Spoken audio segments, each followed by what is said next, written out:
Olá, irmãos, a paz do Senhor, tudo bem com todos? Espero que esse vídeo encontre os irmãos em paz, com saúde, né? Estando todos bem. Semana passada nós não tivemos a escola bíblica por diversos motivos, né? Não consegui fazer a nossa videoaula, mas hoje nós estamos aqui retomando de onde nós paramos, que é a imutabilidade de Deus, amém? A gente já vai falar um pouquinho sobre esse assunto, entender um pouquinho do que se trata. Mas antes de nós começarmos, eu gostaria de orar com você. Vamos orar? Feche seus olhos, Pai.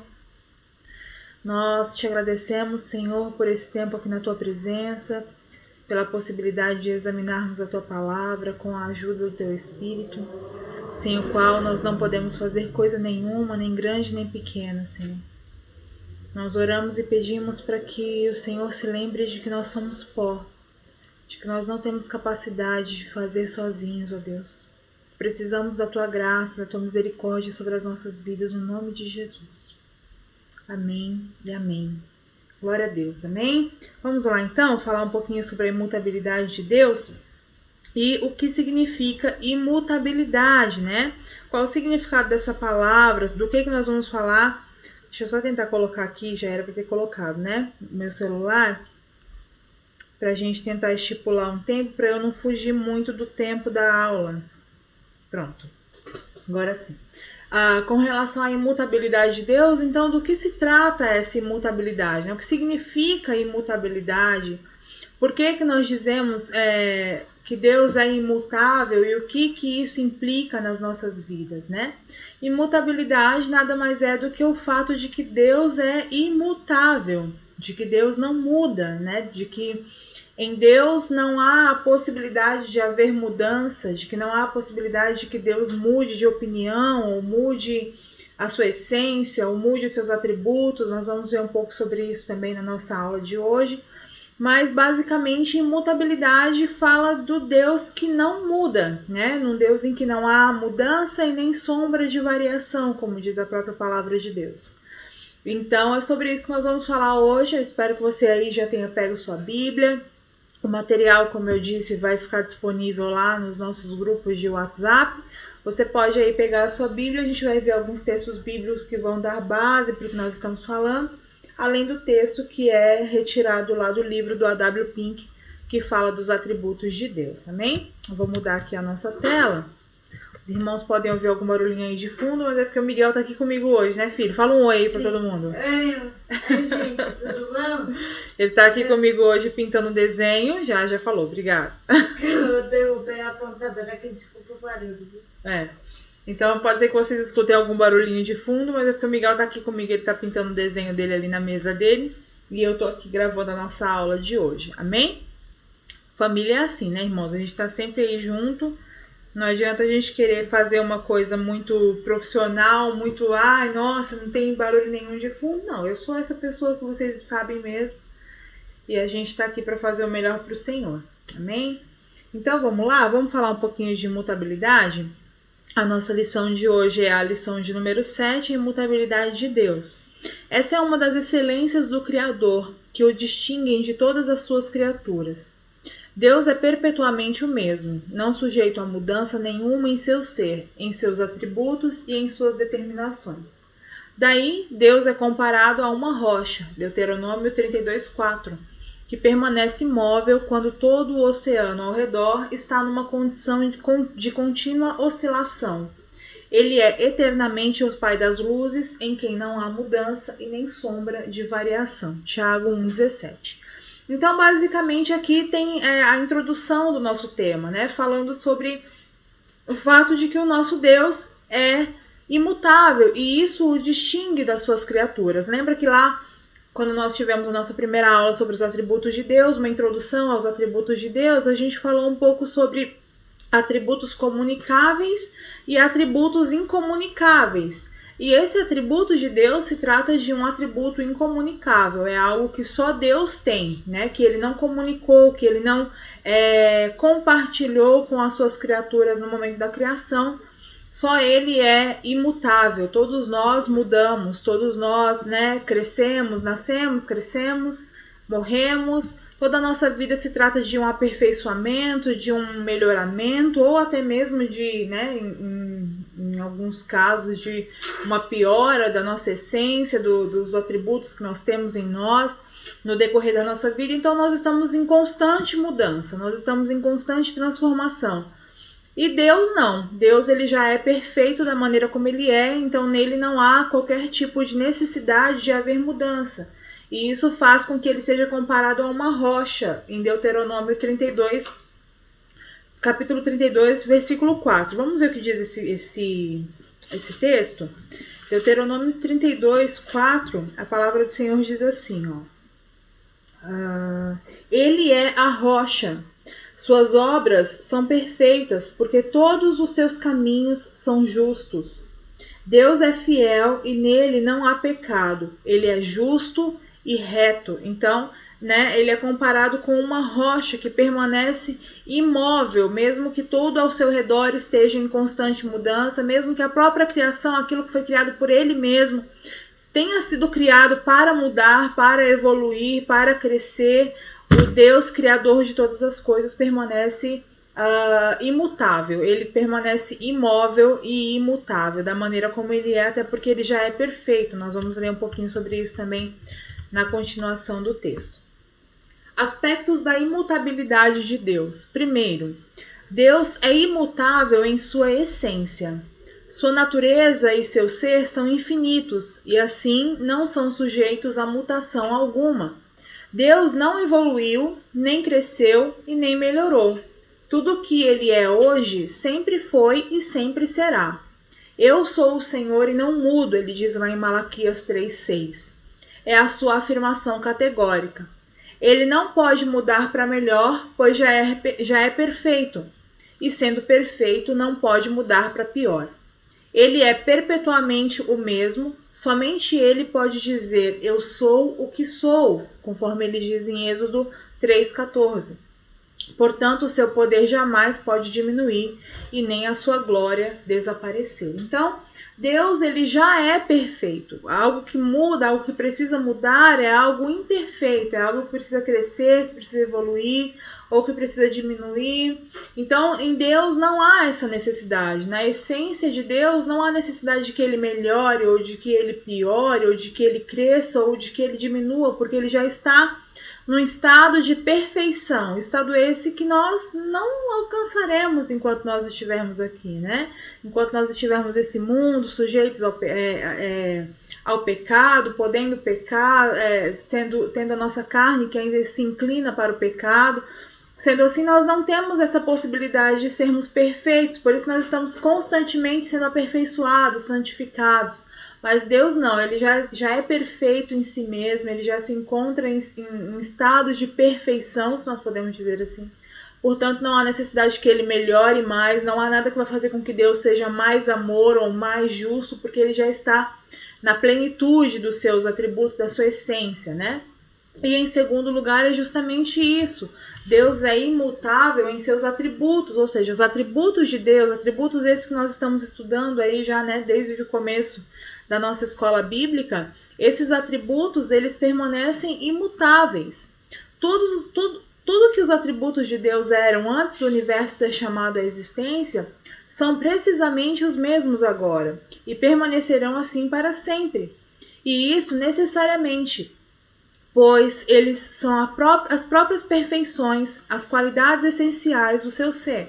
Seu poder é imbatível, sua sabedoria não sofre diminuição. Sua santidade é imaculada. Os atributos de Deus não podem sofrer mudança. Seu amor e sua misericórdia são eternos. Ou seja, os atributos de Deus também, né? O amor de Deus, ele cita aqui o poder de Deus, a sabedoria de Deus, a santidade de Deus, o amor de Deus, a misericórdia de Deus. Todos esses atributos que ele cita aqui, além desses muitos outros que nós já vimos e ainda vamos ver, são os mesmos desde a criação do universo. Então, o mesmo Deus que estava presente em Gênesis 1:1 ali, ordenando e coordenando toda a criação, é o Deus que hoje coordena toda a sua criação. Ou seja, não era um Deus, né? Algumas pessoas dizem, porque Deus no Antigo Testamento era diferente do Deus do Novo Testamento. Não, é o mesmo Deus, ele não mudou em absolutamente nada, sua palavra não se alterou em absolutamente nada, seus atributos não sofreram qualquer alteração. O mundo mudou, a humanidade mudou, a terra mudou, né? O entendimento, o conhecimento do homem mudou, mas a sabedoria de Deus, o conhecimento de Deus, o entendimento de Deus, a santidade de Deus não sofreram qualquer tipo de diminuição durante todo esse período que a história existe desde que o universo foi criado.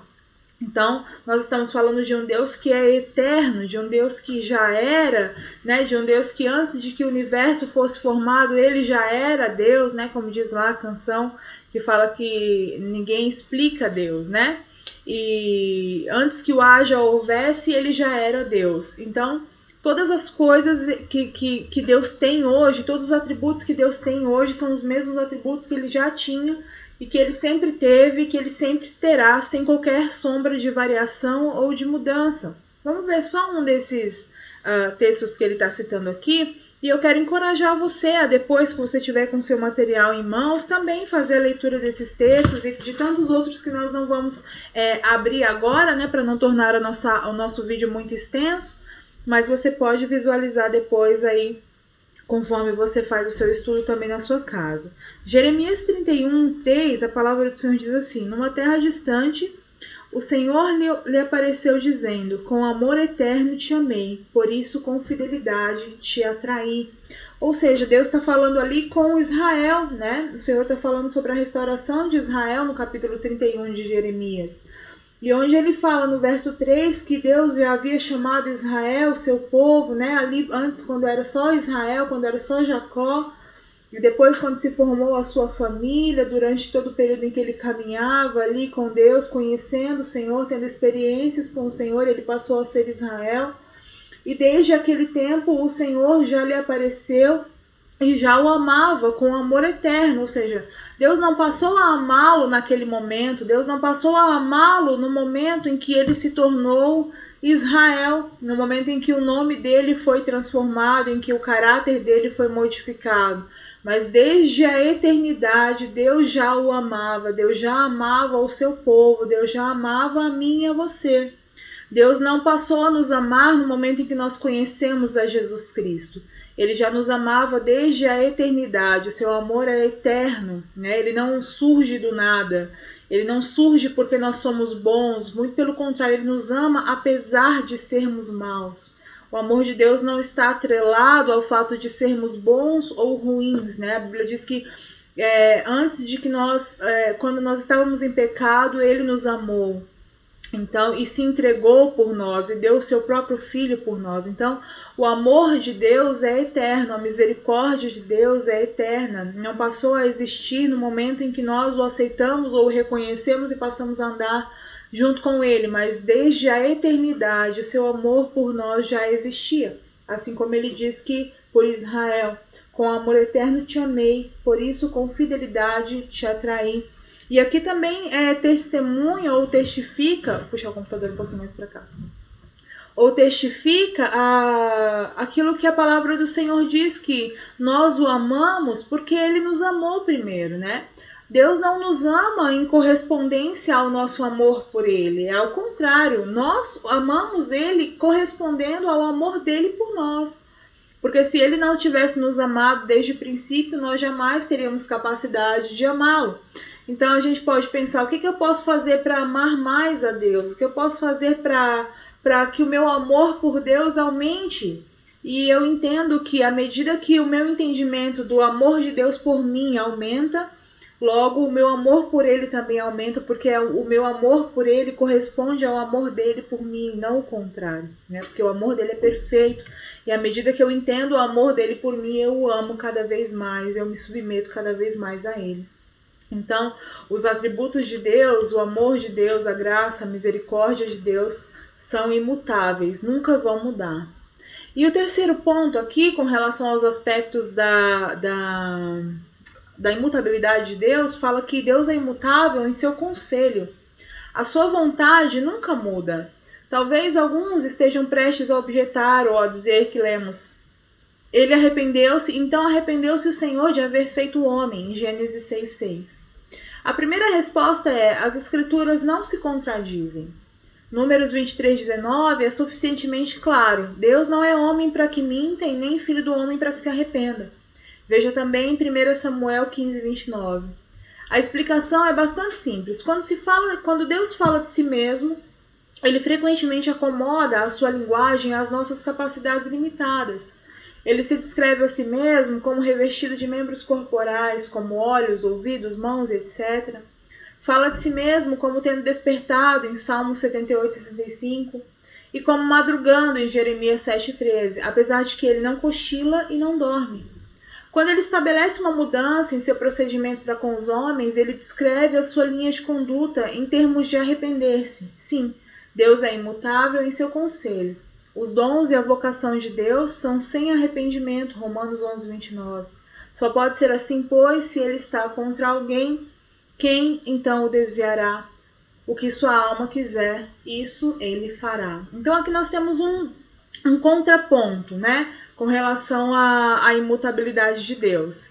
Em alguns casos, né, algumas pessoas podem dizer que esse ponto aqui é um ponto de discussão, é um ponto de contrariedade com relação ao que a Bíblia diz. Porque se nós estamos falando de um Deus imutável, então como que lá em Gênesis 6:6 a Bíblia vai dizer que ele se arrependeu? Arrependimento é uma mudança, né? Tanto é que quando a Bíblia nos ordena que nós nos arrependamos, quando a Bíblia diz que nós precisamos nos arrepender, isso significa uma metanoia, uma mudança de mente, uma mudança de conduta, uma mudança de caminho. Nós estávamos indo ali retos em direção à perdição, e aí a Bíblia, Jesus vem e muda a nossa rota, transforma o nosso caminho e gera em nós uma transformação completa. E essa transformação completa é gerada a partir do arrependimento. Então, tendo isso em mente, quando a gente lê lá em Gênesis 6:6, onde a Bíblia diz que o Senhor se arrependeu de ter feito o homem, a gente logo entende, poxa, então Deus mudou de ideia, né? Deus tinha uma ideia que dizia que a humanidade ia crescer, se multiplicar, enfim. Só que ali no meio, quando Deus percebeu que o homem se corrompeu completamente, Deus se arrependeu e resolveu desfazer aquilo que ele já havia feito, como se aquilo que ele já havia feito prioritariamente ou primordialmente tivesse sido errado. Então ele precisa se arrepender e voltar atrás naquilo que ele fez. Mas, como diz aqui no texto do A.W. Torre, do A.W. Pink, né? Como diz no texto dele, na verdade a explicação ela é mais simples do que a gente pode imaginar. Né? Deus, a linguagem da Bíblia, a linguagem que Deus usa na palavra de Deus, ou que ele instrui os escritores da Bíblia a escreverem, né, conforme eles vão, né, escrevendo a palavra de Deus, inspirados pelo Espírito Santo, para que nós possamos compreender na nossa mente que é limitada, Deus usa a linguagem que nós entendemos. Então, além disso, também tem o fato de que a tradução da palavra ali para arrependeu-se é uma tradução um tanto quanto infeliz, eu diria até. Porque, na verdade, no original da palavra, o que ele quer dizer ali é que Deus se entristeceu de ter feito o homem. Que Deus viu a maneira como o homem havia se corrompido, como a humanidade havia se corrompido, e ali ele se entristeceu e resolveu começar de novo, interveio para começar de novo. Agora, isso entra também na questão da soberania de Deus, porque será que Deus ali foi pego de surpresa? Será que Deus não esperava que o homem fosse tão mau, que o homem fosse tão perverso? E eu acredito que não. Se nós falarmos que sim, que Deus foi pego de surpresa, então nós estamos falando de um Deus que não é soberano. Nós estamos contradizendo a soberania de Deus. Mas sim, Deus é soberano e ele sabia sim que o homem se corromperia a tal ponto de Deus precisar intervir para resetar, para reiniciar, né, toda a sua criação. E uma coisa também que fica clara aqui com relação a isso é que se Deus tivesse se arrependido, como a gente entende arrependimento de ter que voltar atrás e começar tudo de novo, ele não teria poupado Noé e sua família. Até porque da família de Noé, a Bíblia não diz que os filhos de Noé eram santos, que os filhos de Noé tinham uma boa conduta diante de Deus. Não, a Bíblia diz que Noé tinha uma boa conduta diante de Deus, que Noé era um homem de Deus, um homem íntegro diante do Senhor. Não fala que os filhos, a esposa, as noras de Noé eram homens íntegros, mulheres íntegras diante do Senhor, não. E mesmo assim Deus os salva, mesmo assim Deus os poupa do dilúvio a fim de reiniciar a raça humana, que já reinicia dando ruim de novo, né?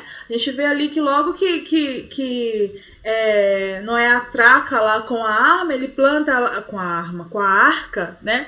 Ele planta lá as suas parreiras, os seus pés de uva. Ali ele se embriaga, seu filho Cã vem, tira sarro dele. Ali já começa tudo de novo, todo o problema da humanidade. Por quê? Porque o problema não está intrínseco em Deus, o problema está intrínseco na humanidade, é o homem que é mau, né?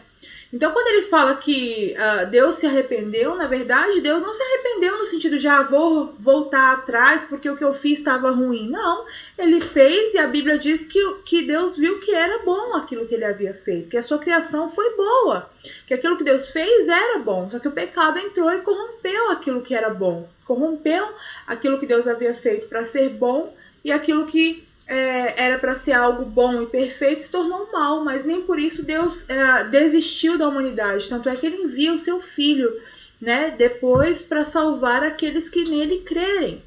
Então, esse arrependeu-se aqui não significa que Deus mudou de opinião ou que Deus mudou a sua conduta, até porque depois lá em Números 23, eu acho, vamos abrir nesse texto de Números 23, só pra gente ver se é esse que fala que Deus não é homem para que minta e nem filho do homem para que se arrependa. Eu não tô lembrada se é nesse. 23:19.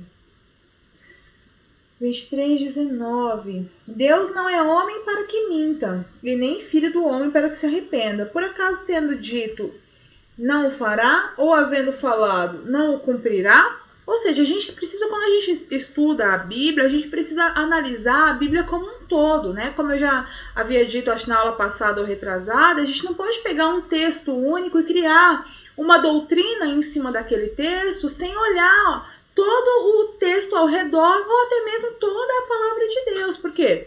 Se eu pego e tomo como verdade que Deus se arrependeu de ter feito o homem, então Deus se arrependeu, Deus mudou. Mas aí eu chego lá em Números e vejo que Deus está dizendo que ele não é homem para que minta, nem filho do homem para que se arrependa. Olha o problemão que isso cria, né? Olha a dificuldade que isso cria. Aí eu já abro uma brecha para dizer que há contradição na Bíblia, sendo que não há. Se eu digo que há contradição na Bíblia, ou se eu digo até mesmo que um texto que está na Bíblia está ali para amedrontar os homens, né?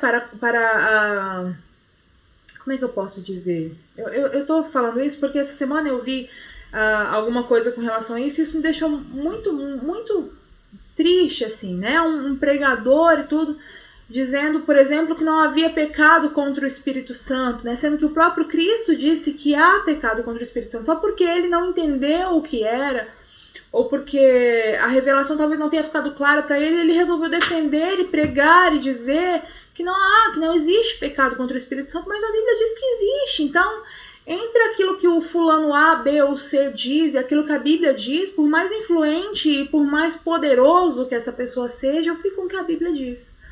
Né? Então, a gente precisa aprender a analisar a Bíblia como um todo. Então, se a Bíblia está dizendo ali que ele não se arrepende, mas tem um texto que diz que ele se arrepende, então eu preciso estudar o texto como um todo para entender o que aquilo ali está me dizendo, se há contradição e se não há, por que não há. Para que isso fique claro na minha cabeça, para que isso fique claro na minha mente e eu não tenha dúvidas, né? Não é errado você duvidar ou você não entender aquilo que a Bíblia diz. O que é errado é você falar, eu não entendi, e seguir em frente a sua vida como se você tivesse entendido, entende? Como se... E defendendo algo que você não entendeu como sendo certo. E pregando para outras pessoas e dizendo, não, aquilo ali é assim, assim, assado, sendo que nem você mesmo entendeu. Por isso que estudar a palavra de Deus e orar e ler a Bíblia é algo que exige de nós tempo. exige de nós desejo e exige de nós oração, muita oração. Não adianta eu querer entender a Bíblia só com a minha mente, eu preciso entender a Bíblia com o meu espírito. E para que eu entenda a Bíblia com o meu espírito e esse entendimento espiritual venha à minha mente carnal e transforme a minha mente, como a Bíblia diz que a palavra de Deus faz, eu preciso orar, eu preciso buscar a Deus, eu preciso buscar no Senhor o entendimento da sua palavra. Então, que fique isso também como dica para nós, né? Aquilo que nós não temos conseguido entender na palavra de Deus, que a gente possa colocar diante dele em oração, como um clamor, pedindo a ele por entendimento, por sabedoria da sua palavra. E a própria palavra diz que aquele que pede sabedoria sem duvidar, né, esse recebe. Então, que a gente possa fazer assim, amém? O propósito de Deus nunca se altera. Uma dessas duas coisas faz com que o homem mude de opinião e inverta os seus planos. Falta de previsão para antecipar tudo, ou ausência de poder para executar o que planeja. Mas visto que Deus é onisciente, assim como é onipotente, nunca lhe é necessário rever seus decretos. Não, o conselho do Senhor permanece para sempre, os intentos do seu coração de geração em geração. Então, ele está falando aqui que esses dois fatos, falta de previsão para antecipar e ausência de poder para executar, são coisas que fazem constantemente com que nós, seres humanos, mudemos as nossas posições ou os nossos desejos, as nossas realizações. Mas Deus não tem esse problema, porque ele é onisciente e onipotente. Ele decretou o futuro, ele decretou aquilo que vai acontecer, ele já sabe porque ele decretou. E além disso, ele também tem todo o poder para executar os seus decretos. Então, em Deus não há mudança, não há transformação de caráter, não há mudança de opinião e nem mesmo arrependimento. Pulei? Acho que pulei, né? Tá. Podemos depender dos seres humanos? Aqui podemos perceber a distância infinita que separa o Criador da criatura mais elevada. Mutabilidade e criatura são termos relacionados. Ninguém pode manter-se nem por um momento. Dependemos do Criador para cada respiração. Alegremente concordamos com o salmista quando ele diz que o Senhor sustenta com vida a nossa alma. Salmo 66:9. A compreensão disso deveria fazer com que nos prostrássemos sob o senso de nossa nulidade, na presença daquele em que vivemos, nos movemos e existimos. Ou seja, o ser humano é mutável, é perfeitamente mutável. Por isso a Bíblia também diz que maldito é o homem que confia no homem, né? Nós precisamos colocar a nossa confiança naquele que não muda, em Deus. Eu posso colocar a minha confiança, de repente, no homem do mais alto clero. Eu posso colocar a minha confiança total e cega numa pessoa que, para mim, não tem jeito dela mudar. Mas o ser humano muda. Nós mudamos. Maldito, por isso a Bíblia diz que maldito é o homem que confia no homem, que coloca a sua vida, que coloca um outro homem, um outro ser humano como fiador da sua própria vida, né? E nós não podemos fazer isso.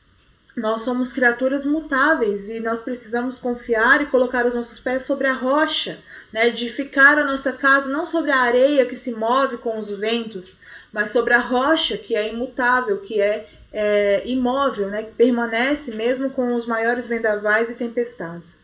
Como criaturas decaídas, não somente somos mutáveis, mas tudo em nós é oposto a Deus. Como tais, somos como estrelas errantes em Judas 13. Fora da nossa órbita. Os ímpios são como o mar agitado que não se pode aquietar, Isaías 57:20. O homem decaído é inconstante, dessa maneira é sábio dar ouvido à ordem, pare de confiar no homem, Isaías 2:22. Não se deve ficar na dependência de nenhum ser humano, não confie em príncipes, em meros mortais, incapazes de salvar, Salmo 146:3. Pessoas que gostam de você hoje poderão odiá-lo amanhã. A multidão que clamou, Hosana, bendito o rei de Israel que vem em nome do Senhor, depressa passou a bradar, crucifica-o. Então, nós somos convidados a colocar a nossa confiança completa e totalmente no Senhor, nunca em seres humanos iguais a nós, nunca em pessoas iguais a nós.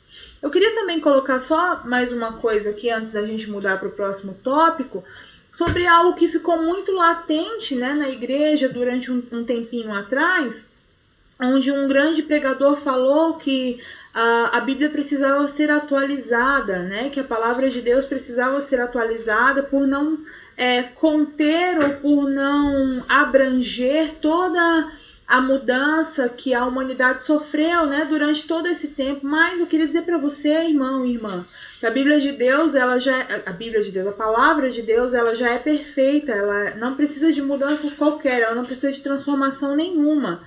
Então, não precisa de atualização nenhuma, né? A Bíblia ela é mais atual do que o jornal de amanhã, né? Como a gente fala. A gente já sabe aquilo que vai acontecer e, na verdade, não é a Bíblia que muda para se acoplar ao homem, é o homem que muda para se acoplar aos desejos de um Deus que é imutável, que é, não sei se essa palavra existe, inamovível, imovível, imóvel, enfim. Ele é perfeito e ele não muda. Nós é que precisamos nos aperfeiçoar para caber dentro dos critérios dele, e não ele para caber nos nossos. Onde então firmar os nossos pés? Nessa doutrina há firme consolação. Não se pode confiar na natureza humana, mas em Deus sim. Por mais inconstante que eu seja, por mais volúveis que os meus amigos se mostrem, Deus não muda. Se ele mudasse como nós, se quisesse uma coisa hoje e outra amanhã, e se fosse controlado por capricho, quem poderia confiar nele? Mas ele é sempre o mesmo, seu propósito é firme, sua vontade é estável, sua palavra é segura. Aqui, pois, está uma rocha em quem podemos firmar os nossos pés. Enquanto a poderosa corrente arrasta tudo ao nosso redor, a permanência do caráter de Deus garante o cumprimento de suas promessas. Olha o tempo aí. Nos garante o cumprimento de suas promessas. Porque as montanhas se desviarão, os outeiros tremerão, embora os montes sejam sacudidos e as colinas sejam removidas. Ainda assim, a minha fidelidade para com você não será abalada, nem será removida. A minha aliança de paz, diz o Senhor, e nem será removida a minha aliança de paz, diz o Senhor, que tem compaixão de você. Isaías 54:10. Então, se há um lugar onde nós podemos firmar os nossos pés sem medo, é no nosso Deus, é na rocha que não se muda, em que não há sombra nem variação. Aqui há incentivo para a oração. Que consolo haveria em orar a um Deus que, como um camaleão, mudasse de cor a cada momento? Quem elevaria uma petição a um príncipe terreno que fosse tão mutável que atenderia a um pedido em um dia e o negaria em outro? Alguém pode perguntar, no entanto, de que vale orar a um Deus cuja vontade já foi fixada? Respondemos, porque ele o exige. Quais bênçãos Deus prometeu sem que nós o busquemos? Se pedirmos alguma coisa de acordo com a sua vontade ou com a vontade de Deus, ele nos ouvirá. 1 João 5,14. E ele sempre quis tudo o que é bom para os seus filhos. Pedir qualquer coisa que vai contra a vontade de Deus não é oração, e sim completa rebelião. Então, por que nós devemos orar se Deus já determinou todo o futuro? Nós devemos orar simplesmente pelo fato de que Ele exige que a gente ore. É uma condição que Deus coloca para que nós consigamos aquilo que Ele já preparou para nós, né? O futuro já está determinado? Sim. Deus tem planos que são imutáveis? Sim. Mas então por que eu preciso orar? Para buscar aquilo que Ele já determinou para mim, para compreender qual é a vontade de Deus para minha vida, para entender qual o desejo do coração de Deus para mim e principalmente para me relacionar com o meu Criador, para me relacionar com o meu Senhor. Então é por isso que nós oramos, né? Mas aqui há terror para os ímpios. Os que o desafiam e vivem como se ele não existisse, não devem imaginar que quando no dia final clamarem a ele por misericórdia, ele mudará sua vontade ou revogará sua palavra e rescindirá suas ameaças terríveis. Não. Ele declarou, pelo que também eu procederei com furor, o meu olho não poupará e nem terei piedade. Ainda que gritem aos ouvidos com grande voz, eu não os ouvirei. Ezequiel 8,18. Deus é santo, imutavelmente santo. Daí a eternidade do castigo de todos quantos morrem em seus pecados. A imutabilidade divina, como a nuvem que se interpunha entre os israelitas e o exército egípcio, tem um lado escuro bem como um lado claro. ela assegura a execução de suas ameaças, como também a concretização das suas promessas. Da mesma forma que nós podemos declarar que Deus é imutável em suas promessas, Deus também é imutável em suas ameaças. Aquilo que ele declara em sua palavra como consequência do pecado, como consequência de uma vida longe dele, como consequência de uma nação que promove o pecado ou que vive de maneira desagradável ao Senhor, essas ameaças também são imutáveis e também já foram decretadas para que ocorram, né? A justiça de Deus, a ira de Deus, também são atributos do Deus de amor, também são atributos do Deus que é misericórdia, também são atributos de um Deus que é compassivo, paciente. Deus também tem ira, Deus também tem juízo para aqueles que o desobedecem, para aqueles que vivem uma vida longe da sua vontade, longe do seu querer, longe do conhecimento, do entendimento de quem ele é. Então, como ele declara aqui, né, e ele faz essa comparação com a nuvem, né, que se colocava ali entre os israelitas e o exército egípcio lá em Êxodo. Do mesmo jeito que ela clareava, que ela protegia os egípcios, que ela protegia os israelitas, ela também escurecia, ela também trovejava contra os egípcios. Da mesma forma é a imutabilidade de Deus, da mesma forma que ela nos garante vida, que ela nos garante confiança, que ela nos garante a verdade de Deus e os propósitos e as promessas e o cumprimento das promessas de um Deus que não muda, né, independente de nós, independente das nossas atitudes ou das nossas vidas. Da mesma maneira ela também não promoverá mudança naquilo que Deus já decretou como juízo sobre aqueles que andam distante dele, né? Deus, ele não muda independente de nós mudamos. Às vezes a gente pode pensar, mas eu estou longe de Deus, eu queria voltar àquele tempo em que eu buscava a Deus, em que eu sentia a presença de Deus, em que eu estava perto de Deus. Na verdade, Deus, ele continua o mesmo Deus que se revelou a você no seu quarto, o mesmo Deus que se revelou a você na palavra, no momento em que você estava ali quebrantado, buscando a Ele, procurando entendê-lo, procurando conhecê-lo, enfim. Esse Deus, ele não mudou, ele continua aguardando por você no jardim, né? Lembra lá em Gênesis, quando o homem pecou, e a Bíblia diz que Adão e Eva comeram ali do fruto, né, do fruto proibido, do fruto que Deus havia proibido. Ainda assim Deus veio no final do dia, né? Deus veio para o encontro que eles tinham todos os dias, desde que Adão e Eva passaram a existir. A Bíblia diz que Deus vinha ter com eles na viração do dia. E mesmo naquele dia em que eles tinham pecado, Deus veio, Deus continuou vindo, ou seja, Deus continuou fazendo a sua parte, que era vir até eles. Mas quando Deus chegou até ali para encontrá-los, eles não estavam, porque eles tiveram o entendimento de que eles estavam nus e que eles resolveram esconder-se de Deus. Então, não é que Deus não foi ao encontro que eles tinham todos os dias. Eles é que não estavam no lugar do encontro com Deus. Então, talvez o fato de a nossa vida com Deus ser inconstante, talvez o motivo da nossa inconstância, talvez não, com certeza, o motivo da nossa inconstância não é que Deus mudou, não é que Deus não tem tempo para nós ou que Deus não veio mais ao nosso encontro, mas porque nós mudamos, né? Nós colocamos outras coisas no lugar da prioridade do estar com Deus, do lugar secreto com Deus. Então, que o Senhor possa restaurar isso em nós e que nós, como criaturas mutáveis, possamos mudar a nossa rota, né? Se nós estamos indo em rota de colisão com uma frieza espiritual, com uma depressão, com uma tristeza, que o Espírito de Deus venha gerar em nós esse arrependimento que é intrínseco do homem, não do Deus perfeito, para que a gente possa mudar a rota e voltar a olhar, colocar os nossos olhos naquele que não muda. Amém? Nós vamos finalizar a nossa aula então por hoje. Eu queria agradecer a você que está aqui com a gente assistindo as nossas aulas hoje. E vamos orar então para nós finalizarmos, amém? Espírito Santo, obrigada por esse tempo na tua presença. Te agradecemos, Senhor, em nome de Jesus, Pai, por esse tempo aqui diante do Senhor. Muito obrigada, meu Deus. Muito obrigada por esse tempo. Obrigada pelas nossas vidas. Obrigada pelo teu livramento. Obrigada pela tua graça em nós. Em nome de Jesus. Amém. Deus abençoe você e que você tenha uma semana abençoada, em nome de Jesus. Fica na paz. Tchau, tchau.